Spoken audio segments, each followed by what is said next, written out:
So hey homies, welcome back to another video of Solid Star and I hope कि तुम लोग बहुत ही ज्यादा अच्छे और मजे में होगे। वीडियो में आगे बढ़ने से पहले तुम जानते हो कि तुम्हें क्या करना है। अगर इससे पहले का एपिसोड अभी तक तुमने चेकआउट नहीं किया है तो पहले जाओ और जाके उसे देख लो, वरना इस कमाल के एपिसोड में तुम्हें बिल्कुल भी मजा नहीं आने वाला। और अगर तुमने देख लिया है तो बिना किसी देर के आज के इस वीडियो को शुरू करते हैं। सो होमीज, जैसा कि हमने लास्ट एपिसोड में देखा था जहाँ पर लुओ फेंग ने अपने पावर की मदद से यहाँ पर किंग तियानजन को भी अपना वॉरियर बना लिया था, उस पर उसने कंट्रोल हासिल कर लिया था। लेकिन फिर आइस मंकी किंग और होंग अलायंस के कुछ मेंबर्स भी उस पर अटैक करने के लिए आ जाते हैं। अब क्योंकि लुओ फेंग, जिसे कि यहाँ पर जितने लोग थे वो सभी लोग यांग के नाम से जानते हैं और जो कि होंग अलायंस का भी एक मेंबर रह चुका है, तो ये लोग उस पर समझदारी दिखाते हुए इस अटैक से दूर रहते हैं। वो कहते हैं कि क्योंकि ये हमारा कभी साथ ही हुआ करता था इसलिए हम अटैक नहीं करेंगे। लेकिन आइस मंकी किंग और इसके सारे दोस्त मिलकर उस पर अटैक करते हैं और लुओ फेंग इन सभी को चुन चुन के मारता है और बहुत बुरा सबक सिखाता है। और इससे पहले कि वो इन सभी को मार पाता कि तभी किंग केजियान यहाँ पे आ जाता है। और आगे सो होमीज, हमारे इस एपिसोड के स्टार्टिंग में हम देखते हैं कि यहाँ पे जो स्वॉर्ड किंग है वो वांग आजकल यह नॉवल कुछ ज्यादा ही हो गई है।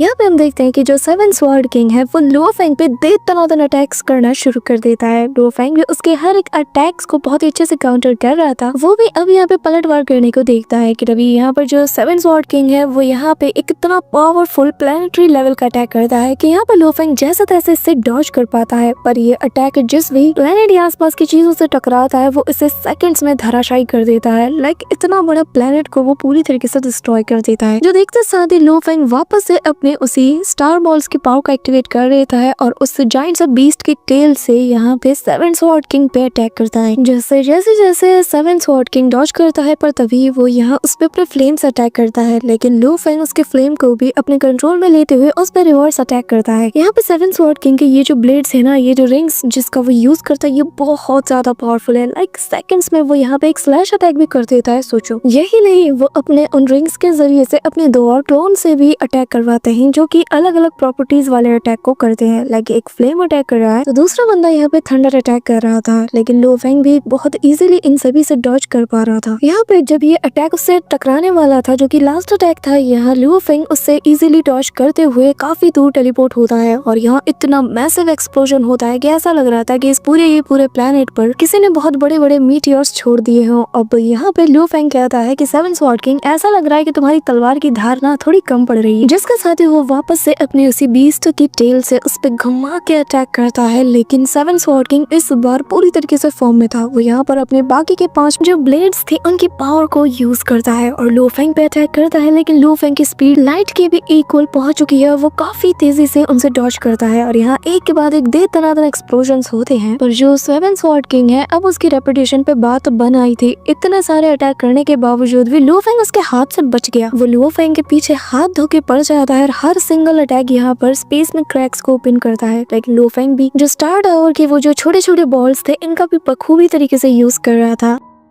अब यहाँ पे जो सेवन स्वॉर्ड किंग है वो 2 तलवार बाहर निकालता है, यानी कि 2 ब्लेड से लुओ फेंग पे अटैक करता है, जहाँ पे लुओ फेंग भी उस बीस्ट की टेल का यूज करते हुए उसका सामना कर रहा था। और अब वो कहीं ना कहीं लुओ फेंग पे भी भारी पड़ने लगता है। जो देखते साथ ही यहाँ मौजूद जो लोग थे वो भी कहते हैं कि वाकई में सेवन स्वॉर्ड किंग की जो ब्लेड की ताकत है वो बहुत ज्यादा ओवरवेलमिंग है। और अब देखने से ही पता चल रहा है कि अपनी ब्लेड पावर की मदद से वो ब्लेड रिवर किंग के ऊपर भारी पड़ रहा है। वहीं दूसरी तरफ एक दूसरा बंदा कहता है कि हाँ, बात तो तुम्हारी सही है, लेकिन अगर बात स्पीड की जाए तो ब्लेड रिवर किंग को कोई पछाड़ नहीं सकता। जरा देखो वो कितनी अच्छी टक्कर दे रहा है और लॉन्ग रेंज अटैक में उसकी स्पीड काफी ज्यादा कारगर साबित हो रही है। सेवन स्वॉर्ड किंग के पास स्किल्स है लेकिन स्पीड में वो काफी ज्यादा पीछे है। वहीं दूसरी तरफ सेवन स्वॉर्ड किंग और लुओ फेंग दोनों फाइट कर रहे थे। लुओ फेंग मन में कहता है कि भले ही मैं अपने पूरे 8 स्टार्स की पावर्स का यूज करूं एक साथ, लेकिन फिर भी मैं उसकी ब्लेड पावर को इतनी आसानी से पीछे नहीं हटा सकता, ब्लेड पावर को इतनी आसानी से पछाड़ नहीं सकता। यहाँ पे हम देखते हैं कि इनके अटैक जब आपस में रिफ्लेक्ट करते हैं तो आसपास के प्लैनेट सेकंड्स में डिस्ट्रॉय हो जाते हैं। जिसके साथ ही लुओ फेंग फाइनली कहता है कि मुझे लगता है कि अब मुझे रुक जाना चाहिए क्योंकि अपने करंट लेवल और स्किल्स के साथ मैं इसे नहीं बीट कर सकता। और तभी लुओ फेंग यहाँ पे रुक जाता है और रिस्पेक्ट के साथ कहता है कि मानना पड़ेगा सेवन स्वॉर्ड किंग, तुम्हारी जो पावर्स और स्किल्स है ये बहुत ही ज्यादा कमाल की है, मैं तुमसे काफी ज्यादा इम्प्रेस हो गया। ये कहते साथ ही जैसे इसकी नजर आइस आइस मंकी किंग पे जाती है तो वो यहाँ पे लू फेंग को ही टारगेट करता है, पर तभी लू फेंग उसे नोटिस करता है और सेकंड्स में उसकी तरफ जाते हुए कहता है कि माफ करना पर मुझे फिलहाल के लिए जाना होगा। और यहाँ ये कहते साथ ही वो उसके पास पहुंच जाता है और सेकंड्स में ही अपने उन स्टार बॉल्स का यूज करते हुए इसकी बॉडी को डिस्ट्रॉय कर देता है, जो देखते साथ ही आइस मंकी किंग भी समझ जाता है कि वो अब यहाँ कुछ नहीं कर सकता है। तो वो यहाँ पर खुद की बॉडी को डिस्ट्रॉय होता हुआ देखकर कहता है कि ब्लेड रिवर किंग एक बात याद रखना, मैं अपना बदला लेने वापस जरूर आऊंगा। इसी के साथ यहाँ पर एक बहुत बड़ा एक्सप्लोजन होता है। वहीं दूसरी तरफ जो ब्लेड रिवर किंग है वो भी अब यहाँ से पलटता है और कहने लगता है कि इतनी कमाल की स्पीड को पोजेस करना बहुत ही ज्यादा रेयर है, लेकिन मुझे यानी कि सेवन स्वॉर्ड किंग को उसके 5 ब्लेड्स को यूज करने पे मजबूर कर देना ये इस बात को प्रूफ करता है कि तुम इस पावरफुल ट्रेजर को पोजेस करो। ये कहते साथ ही वो यहाँ से चला जाता और सभी लोग ये देख के हैरान थे कि खुद 7 ब्लेड किंग यहाँ पे ब्लेड रिवर किंग यानी कि लू फेंग को यहाँ पे एक्नॉलेज कर रहा है। और अब सभी लोग कहते हैं कि अब से तो हमें शायद इससे काफी ज्यादा सतर्क रहना होगा, अगर इससे सामना होता है तो बेहतर यही है कि हम इसे प्रोवोक ना करें। वहीं दूसरी तरफ पॉइजन और बाकी सभी को भी यहाँ पर जो ब्लेड रिवर किंग है इसके बारे में न्यूज पता चल जाती है। इवन कि हम देखते हैं कि ऑलमोस्ट सभी को इसके बारे में पता चल जाता है और जो कोई भी यहाँ पे एक्स्ट्रा टेरिटोरियल बैटलफील्ड या फिर दूसरी कई जगह पे मौजूद थे वो सभी लोग ये देख के हैरान थे कि यार इतनी टेरिफाइंग स्पीड को कोई पोजेस कर सकता है, तो बेहतर यही होगा कि हम इसे कभी भी प्रोवोक ना करें।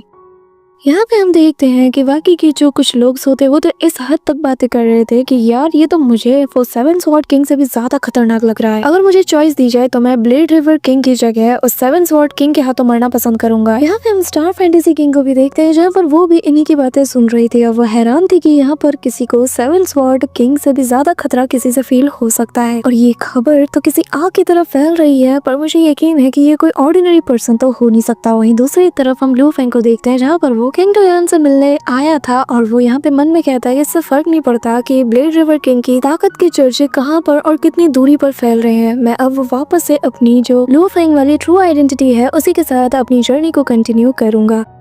इसी के साथ यहाँ पे हम देखते हैं कि लू फेंग कल्टीवेट करना भी शुरू कर देता है। ऐसे ही काफी वक्त बीत जाता है और अब वो हमें बताता है कि उसका जो फर्स्ट टारगेट है वो ये कि उसे जल्द से जल्द जो रियलम लॉर्ड लेवल का रिमॉडल तोंगतियान माउंटेन है उसे कॉन्कर करना होगा। और जब मैं ये कर लूंगा तो मैं लू फेंग के नाम के अंडर में होंग अलायंस में वापस एंटर कर पाऊंगा। यहाँ पे हम देखते हैं कि वो उस टेस्ट को भी दे देता है और पास भी हो जाता है। इसी के साथ वो बताता है जिसके बाद मुझे ये करना होगा कि मुझे तोंगतियान ब्रिज का जो वो 20th लेवल है यानी कि वो 20वां लेवल उसे भी जल्द से जल्द क्लियर करना होगा। जो लोग भी इस लेवल को पास कर लेते हैं उन्हें इस लेवल पे ऐसे लॉस का सामना करना पड़ा जो कि किसी इनविजिबल किंग के इक्वल हो। अब यहाँ पे लू फेंग एंटर होता है और कहता है कि मैं देखना चाहता हूँ कि तब क्या होगा जब मैं इसका सामना एक रियलम लॉर्ड लेवल पे करूंगा। यहाँ पे वो टेस्ट देने पहुंच जाता है जहाँ पे हम देखते हैं कि सभी लोग इंक्लूडिंग उसके जो पुराने दोस्त है वो भी इस नजारे को देख रहे और वो बताने लगती है कि हमारा दोस्त लू फेंग ऑलरेडी 20th फ्लोर पे पहुंच चुका है जो कि हमारे टीचर के इक्वल है। जिसमें दूसरा बंदा कहने लगता है कि यार मुझे तो लगा था कि हमारे बीच का जो पावर गैप है वो मैं रियलम मास्टर में एंटर होने के बाद क्लोज कर दूंगा, लेकिन ये तो दिन ब दिन और ज्यादा स्ट्रॉन्ग बनता जा रहा है और हमारे बीच का जो पावर गैप है ये भी काफी ज्यादा बढ़ता जा रहा है। इसी के साथ हमें थोड़ी देर बाद का सीन दिखाया जाता है जहाँ पर लू फेंग ने फाइनली उस टेस्ट को भी पास कर लिया था और अब यहाँ पे जो बाबा होती है वो बताती है कि केओस सिटी के लॉर्ड जो है उन्होंने तुम्हें एक मेल भेजा है जिसके अकॉर्डिंग उन्होंने कहा है कि अब तुम सीधा होंग अलायंस में अपनी जो ट्रू आइडेंटिटी है उसके नाम पे रजिस्टर्ड हो सकते हो और वहाँ पे जा सकते हो। लेकिन उन्होंने साफ कहा है कि चाहे जो हो जाए ब्लेड रिवर किंग वाली अपनी आइडेंटिटी को किसी के सामने एक्सपोज मत करना। लू फेंग कहता है कि अगर मेरे मास्टर ने मुझे किसी चीज के लिए वार्न किया है तो मैं कभी भी इस चीज के खिलाफ नहीं जाऊंगा। जिसपे बाबा कहती है कि हाँ अगर तुमने वहाँ पे अपनी ट्रू आइडेंटिटी के साथ साथ उसे भी एक्सपोज कर दिया ना तो सभी लोग काफी ज्यादा पैनिक कर जाएंगे। कोई भी नहीं चाहेगा कि ऐसे दुश्मन को या ऐसे खतरे को वो अपने साथ लेके घूमे जो कि उनके लिए मुसीबत का सबब बने। दूसरे रेसेस के लोग भी तुम पे अटैक कर सकते हैं, इसलिए वो कभी भी तुम्हें नहीं अपनाएंगे। साथ ही लू फेंग बताता है कि मास्टर किंग डोयान ने मुझे 3 मेटल प्लेट के कोऑर्डिनेट्स शेयर किए हैं। उन्होंने मुझे बताया है कि वो किस जगह पे मौजूद है और जिनमें से एक को मैं रियलम लॉर्ड के स्टेज पे जाने के बाद अचीव कर सकता हूँ, जो कि थोड़ा खतरे वाली बात लग रही है, लेकिन मैं 3rd मेटल प्लेट को तो ले ही सकता हूँ, पर उससे पहले मुझे कुछ निपटाना होगा। और फिर वो यहाँ पे सुरजन के मैसेज को देखते हुए कहता है कि मुझे जल्द से जल्द अर्थ पे लौटना है, जहाँ पे उसने लू फेंग को मेल किया था कि हमारा जो फैमिली बैंक्वेट है ये पूरी तरीके से रेडी हो चुका है, सभी लोग बस तुम्हारा इंतजार कर रहे हैं। इसी के साथ हम सूजन को देखते हैं जो कि आसमान की तरफ देखकर लो फेंग को याद कर रही थी। वहीं दूसरी तरफ लो फेंग जो कि अर्थ के बहुत करीब पहुंचता है, जैसे इसके ऑर्बिट में वो लैंड करने वाला था तभी यहाँ पर एक मैसेज उसे आता है जो कि उसे कहने लगता है कि आउटसाइडर तुम कौन हो, जल्द से जल्द अपनी आइडेंटिटी यहाँ पे रिवील करो। किंग टेंजन हैरानी के साथ लो फेंग से कहता है कि मास्टर आखिर ये लोग आपको पहचान क्यों नहीं पा रहे, क्या ये नहीं पता कि आप असल में अर्थ लॉर्ड हो। लो फेंग भी थोड़ा सा क्यूरियस था कि तभी यहाँ पर उसका बेटा कहने लगता है कि फादर आपने देखा ना ये लोग कितने ज्यादा एरोगेंट हो चुके हैं, ये लोग जो कि इमिग्रेंट होके यहाँ पे आए हैं, ये लोग यहाँ पे अपना दबदबा दिखा रहे हैं। जब लास्ट टाइम मैं अर्थ पे आया था तो इन लोगों ने आधे दिन के लिए मुझे आइडेंटिटी वेरिफिकेशन के नाम पर सेल के अंदर रख दिया था। ये चीज साबित करती है कि ये लोग बस यहाँ पे अपनी ताकत का नमूना दिखाना चाहते हैं, जो देखकर अब लो फेंग को भी गुस्सा आता है कि तभी लो फेंग अपने गुस्से में आता है और वो सीधा अर्थ के ऑर्बिट पे लैंड करते हुए इनके सामने अपीयर होता है और कहता है कि आखिर तुम लोगों को ये अथॉरिटी किसने दी। कि तभी यहाँ पे वो बंदा आता है और कहता है कि एक बात जान लो, यहाँ की जो सिक्योरिटी है ना, स्पेशली अर्थ की जो ऑर्बिट की सिक्योरिटी है, ये हमारे कंट्रोल में बहुत पहले आ चुकी है। यहाँ पे हम देखते हैं कि आसपास स्पेसशिप्स भी काफी सारे आ जाते हैं और लो फेंग को घेर लेते हैं। लो फेंग अपने मन में कहता है कि अच्छा लगता है कि 6000 सालों में मेरी गैर मौजूदगी में इनके पर निकल आए हैं, जबकि रूल तो ये था कि यहाँ पर जो लोग इमिग्रेट होके आए हैं उनके पास आधा कंट्रोल होगा, तो आधा कंट्रोल अर्थ के जो ह्यूमन है उनके पास रहेगा। यहाँ पे हम देखते हैं कि लो फेंग गुस्से के साथ कहता है कि यहाँ से दफा हो जाओ। ये कहते साथ ही वो सारे के सारे स्पेसशिप सेकंड्स में ब्लास्ट हो जाते हैं और उसके पावर को फील करते साथ ही ये बंदा कांपती हुई आवाज में कहता है कि ये तो लॉर्ड लो फेंग है। कि तभी लो फेंग उसकी गर्दन को पकड़ता है और यहाँ से सीधा गायब हो जाता है। कि तभी सीन शिफ्ट होता है और हम अर्थ का सीन देखते हैं जहाँ पर जो इमिग्रेट लोग आए थे यहाँ पे रहने के लिए, वही लोग हम यहाँ ह्यूमंस पे जुल्म करना शुरू कर देते हैं। इनका जहाँ जो मन करता है ये लोग वो करना शुरू कर देते हैं। इवन कि यहाँ पे ये लोग दिन दहाड़े ह्यूमंस को मारते हुए कहने लगते हैं कि हमारी मर्जी, हम तुम्हारे साथ जो मर्जी करें।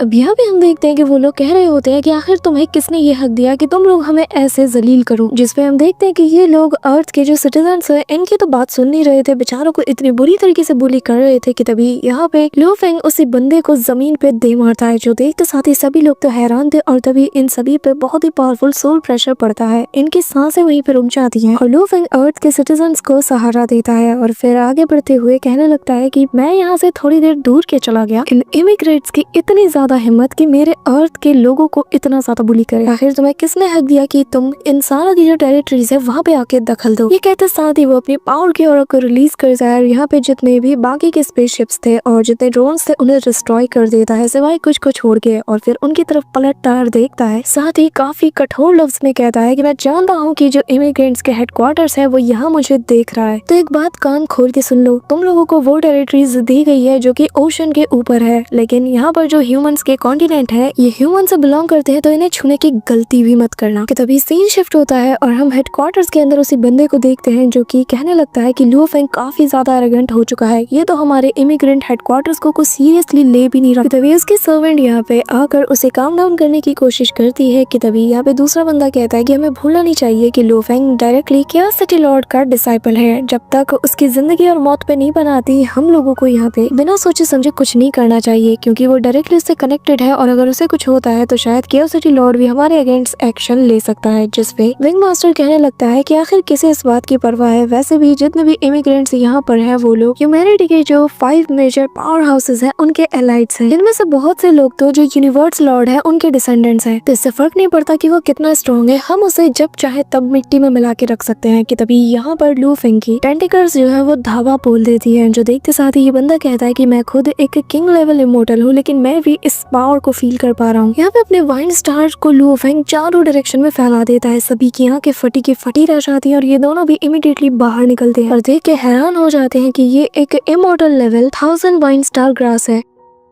कि तभी लो फेंग की आवाज सभी को सुनाई देती है और वो कहने लगता है कि आज से जितने भी इमिग्रेंट्स और अर्थ के जितने भी निवासी हैं ये दोनों ही एक दूसरे की टेरिटरी में नहीं जा सकते, उनका वहाँ पे जाना पूरी तरीके से फॉरबिडन है। सभी लोगों को 12 घंटे का टाइम दिया जाता है, 12 घंटे के अंदर ये लोग एक दूसरे की जगह को खाली नहीं करते और यहाँ से नहीं जाते तो उन्हें ऑन द स्पॉट मार दिया जाएगा। विंग मास्टर को गुस्सा आता है, पर तभी वो उसके इस फैसले को हल्के में लेता है और कहता है कि मुझे पूरा यकीन है कि वो हमारे हेडक्वार्टर्स को यहाँ से हटा नहीं सकता, न ही वो हमें वहाँ वहाँ जाने से रोक सकता है क्योंकि हम हेडक्वार्टर से बिलोंग करते हैं। जिसपे दूसरा बंदा कहता है कि भले ही लुओ फेंग के पास ये अथॉरिटी ना हो लेकिन केओस सिटी लॉर्ड के पास ये अथॉरिटी है और अभी अभी उसने ही ये ऑर्डर जारी किया है और जिसमें वही लिखा था जो कि अभी अभी लुओ फेंग ने रिपीट किया था। यहाँ पे हम देखते हैं कि ह्यूमंस के बीच में तो खुशी की लहर दौड़ जाती है, वही दूसरे तब जो विंग मास्टर था ये अपने दांत पीसना शुरू कर देता है। लेकिन केओस सिटी लॉर्ड ने साफ साफ इसमें लिख दिया था कि जो भी इस लॉ को तोड़ने की कोशिश करेगा उस पर कोई भी रहम नहीं बरती जाएगी। इसी के साथ हम देखते हैं कि समुद्र में भी दो हिस्से होने लगते हैं कि तभी यहाँ पर ये लोग जो है सीधा लुओ फेंग की तरफ बढ़ते हैं, पर तभी वो लोग देख के हैरान हो जाते हैं कि जो लोग भी जबरदस्ती अंदर जाने की कोशिश कर रहे थे उन्हें यहाँ पर लुओ फेंग्स के उस स्टार ग्रास ने पूरी तरीके से जकड़ लिया था और उन्हें बुरी तरीके से मार रहा था, जो देखते साथ ही लुओ फेंग भी अब यहाँ इनके सामने आ जाता है और कहता है कि कोशिश बिल्कुल मत करना, बिना परमिशन के एक टांग भी तुमने अंदर घुसाया ना तो तुम्हारा हाल भी इन्हीं की तरह होगा। इसी के साथ लुओ फेंग उन सभी को यहाँ पे मार देता है, जो देखते साथ ही ये जो वाइंड मास्टर वो कहता है कि ये तो सरासर तुम हमें धमका रहे हो। लुओ फेंग कहता है कि इससे फर्क नहीं पड़ता कि तुम्हारी अथॉरिटीज क्या है या फिर तुम्हारा रैंक क्या है, अगर तुम रूल्स को तोड़ोगे तो मैं कोई भी रहम नहीं बरतूंगा। तो बताओ तुम्हें इस स्टार ग्रास के हाथों में मरना है या फिर मेरे ये जो सबऑर्डिनेट्स है उनके हाथों। ये कहते साथ ही लुओ फेंग यहाँ पे अपने सारे वॉरियर्स को बाहर निकाल लेता है, जिसके बाद वो कहता है कि अगर तुम्हारी कोई भी इच्छा नहीं है तो फिर चुपचाप यहाँ से निकल जाओ। कि तभी हम देखते हैं कि जो दूसरा बंदा होता है वो इमीडिएटली रिस्पेक्ट के साथ लुओ फेंग से कहता है कि लॉर्ड लुओ फेंग, मैं वाइंड मास्टर यानी कि मेरा ये जो दोस्त किंग जे ली है इसकी तरफ से मैं माफी मांगता हूँ। हम अभी के भी यहाँ से चले जाते हैं, जिसके साथ ही सभी लोग यहाँ से जाने लगते हैं और यहाँ पे ये जो वाइंड मास्टर है ये भी काफी ज्यादा गुस्से से तिल मिलाता है, पर बेचारा यहाँ पे कुछ कर भी नहीं सकता था। यहाँ पे हम देखते हैं कि सभी लोग लुओ फेंग से काफी ज्यादा इम्प्रेस हो जाते हैं, जिसके साथ ही लुओ फेंग फैमिली के साथ बैंक्वेट में पहुंच जाता है और यहाँ पे अच्छा खासा टाइम अपने फैमिली के साथ और अपने प्यार के साथ बिताने के बाद लुओ फेंग उन्हें अलविदा कह के यहाँ से चला जाता है और फिर हमें बताता है कि उसने अपने उस स्टार ग्रास को अर्थ के प्रोटेक्शन के लिए छोड़ दिया है और अब वो सुकून से आगे सफर पे रवाना हो सकता है। इसी के साथ आतोका और बावता भी इस बायोलॉजिकल स्पेसशिप को देखकर काफी ज्यादा खुश हो जाती है और बावता बताती है कि ये तो मेरी आइडेंटिटी को भी पूरी तरीके से हाइड किए हुए है और ये स्टार टावर की मदद से कर पा रहा है, प्लस इसकी जो स्पीड है ये काफी ज्यादा है, ये लाइट की स्पीड से भी 8 गुना ज्यादा है, जिसका मतलब ये है कि इसके जरिए से हम जल्द से जल्द उस मेटल प्लेट के पास भी पहुंच सकते हैं। पर तभी बावता थोड़ी उदास हो जाती है, जिसपे लुओ फेंग कहता है कि चिंता मत करो, मैं कभी भी मास्टर हुयान बू के जो एहसान है इन्हें भूल नहीं सकता और मैं उनकी इनहेरिटेंस और काइंडनेस को कैसे भूल सकता हूँ, और जो इनहेरिटेंस और ट्रेजर मैंने ऑब्टेन किए हैं इनके जरिए से तुम्हें नहीं लगता उन्हें अवेंज कर पाना हमारे लिए कई गुना ज्यादा अब आसान होगा। जिसपे बावता थोड़ी स्माइल करती है और फिर लुओ फेंग कहने लगता है कि हम उस मेटल प्लेट को बाद में भी ढूंढ सकते हैं, फिलहाल मुझे ये बताओ कि आखिर किसने हमारे मास्टर को मारा। इसी के साथ सीन शिफ्ट होता है और हमें डीमन हैंड प्लेनेट का सीन दिखाया जाता है, जहाँ पर डीमन हैंड किंग कहने लगता है कि अगर मैं तुम लोगों को ब्लड डीमन किंग से नहीं लाता तो तुम लोग कब का उसके ट्रायल के अंडर में किसी सताई हुई सोल की तरह भटकते रहते। ये कहते साथ ही वो इन्हें और ज्यादा तड़पाता है कि तभी यहाँ पे लुओ फेंग आ जाता है और इस पे अपना सोल पावर डालते हुए कहता है कि तुम्हारी हिम्मत कैसे हुई, इतने आसानी से अपने नौकरों को तुम यहाँ पे तड़पा रहे हो, लगता है कि डीमन हैंड किंग बीते कुछ सालों में तुम कुछ ज्यादा ही उड़ने लगे हो। जो सुनते साथ ही डीमन हैंड किंग कहता है कि माय लॉर्ड प्लीज मुझे माफ कर दीजिए, मुझे नहीं याद कि मैं आखिर आपसे कहाँ मिला और मैंने कहाँ पे आपको ऑफेंड कर दिया। यहाँ पे इसके चेहरे से साफ पता चल रहा था कि इसके अंदर लुओ फेंग का कितना ज्यादा खौफ है। जिसके बाद लुओ फेंग इसकी तरफ बढ़ने लगता है, जो देखकर इसकी हार्ट बीट और बढ़ जाती है और फिर वो वापस से कहता है कि माय लॉर्ड प्लीज मुझे माफ कर दीजिए। So that's it for today guys, I hope कि तुम सबको आज की वीडियो काफी ज्यादा पसंद आई होगी। अगर हाँ तो वीडियो को लाइक करना, चैनल पे नए हो तो सब्सक्राइब करना। तो मिलते हैं नेक्स्ट वीडियो में, तब तक के लिए बाय।